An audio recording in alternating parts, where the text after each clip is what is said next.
Assalamualaikum warahmatullahi wabarakatuh. Apa kabar anak-anak? Semoga kalian dalam keadaan sehat semua ya. Bertemu kembali dengan Ibu Nisa. Hari ini kita akan belajar bersama.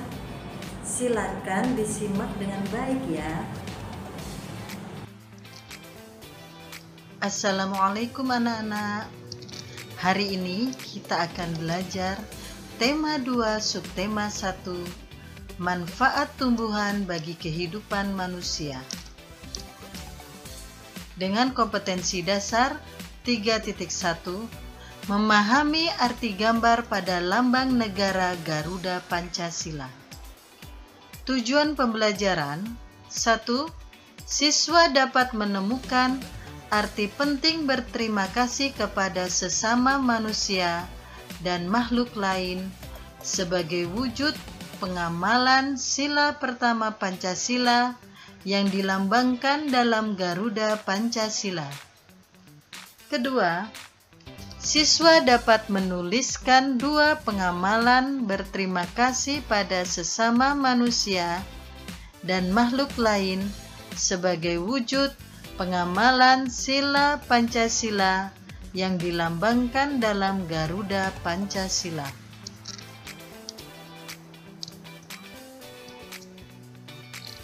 Nah, anak-anak, Ibu akan membacakan sebuah dongeng atau sebuah cerita. Disimak dengan baik ya. Pengembara dan sebuah pohon. Pengarang Aesop. 2 orang pengembara berjalan di sepanjang jalan yang berdebu dan tandus di hari yang sangat panas.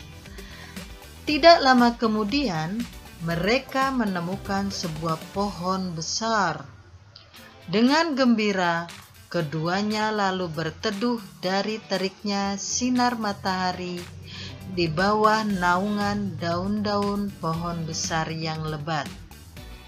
Saat beristirahat, mereka melihat ke atas pohon. Salah seorang pengembara berkata kepada teman seperjalanannya,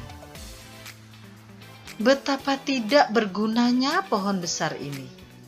Pohon ini tidak memiliki buah, sehingga tidak berguna untuk manusia sama sekali."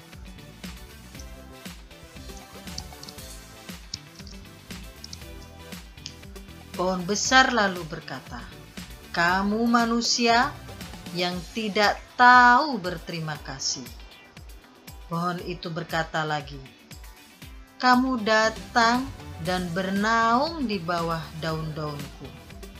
Kamu menikmati teduhnya perlindungan cabang dan daunku.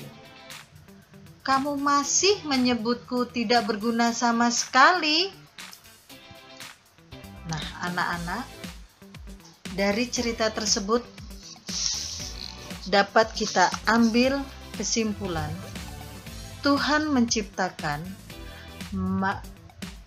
makhluk hidup dengan tujuan tertentu. Setiap makhluk hidup bermanfaat untuk makhluk yang lain. Tumbuhan bermanfaat untuk manusia. Hewan juga memiliki banyak manfaat untuk manusia. Bagaimanakah sikap manusia terhadap tumbuhan dan binatang?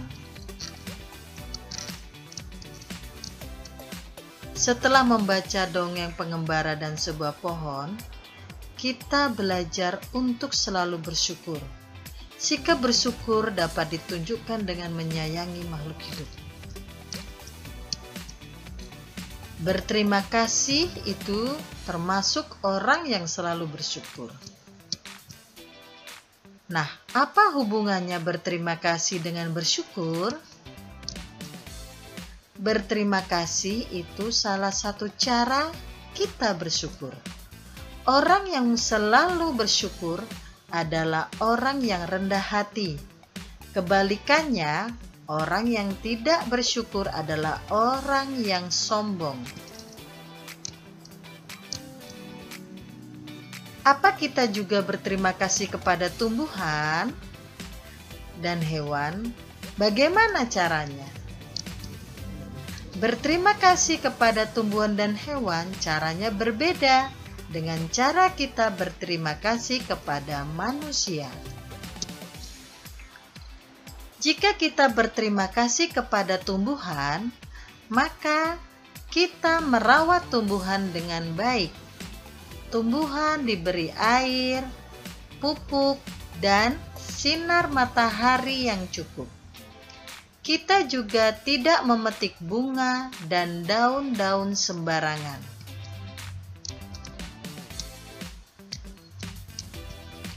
Bagaimana cara berterima kasih kepada hewan? Cara berterima kasih kepada hewan yaitu dengan menyayangi hewan, kita memberi makan atau minum hewan-hewan. Kita tidak menyiksa hewan. Orang yang pandai bersyukur akan disukai teman-teman. Tuhan juga mencintai orang yang pandai bersyukur.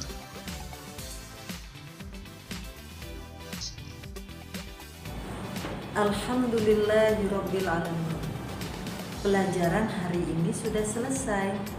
Semoga anak-anak dapat memahami penjelasan dari Ibu Nisa. Sampai bertemu di pembelajaran berikutnya. Wassalamualaikum warahmatullahi wabarakatuh.